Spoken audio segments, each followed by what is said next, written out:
Salut tout le monde, regardez bien ce qu'est en train encore de faire cette chère propagande, notre cher gouvernement, afin de ne pas se voir censurer et que les annonces annoncées puissent être mises en place afin de vous ruiner.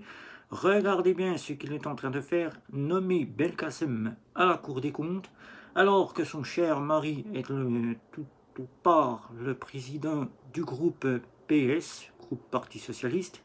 Vous allez voir la vidéo de mon cher confrère Olive Olive qui vous en dit tout et vous allez comprendre ce qu'il est en train de se passer.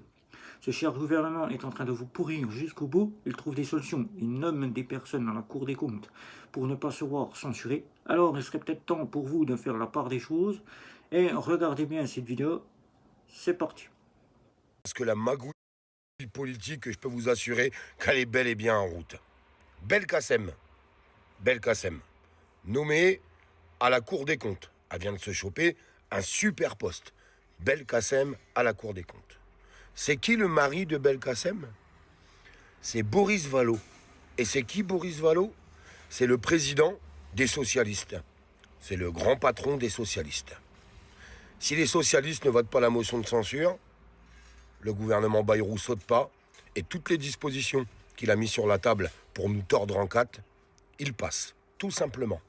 Ils sont en train de donner un poste à la Cour des comptes, des gens, on ne sait même pas qu'est-ce qu'elle vient foutre là, celle-là, à Belkacem, en sachant que son mari, c'est le grand patron des socialistes. Non mais on se fout pas de la gueule du monde. La manœuvre politique, il n'y a que moi qui la vois ou... Non mais... J'écoutais des gens là sur les plateaux télé ce matin. Non, mais ça n'a rien à voir. Ils n'ont pas donné le poste à Belkacem pour pas que son mari fasse ce qu'il faut, la pression pour pas voter la motion de censure. Non, mais ça n'a strictement rien à voir. Mais franchement, quand est-ce qu'on va arrêter de se laisser faire? Parce qu'eux, ils font leur magouille politique tranquillement dans leur coin, parce que c'est que de la magouille. Comme vous avez pu l'entendre, on nomme Belkacem à la Cour des comptes, tout en sachant que son mari c'est Boris Vallaud, président du groupe PS, et qu'on sait que le PS est prêt à déposer une motion de censure. On fait tout pour que le PS ne puisse pas passer cette motion de censure et que le budget 2026 soit pris en compte et voté.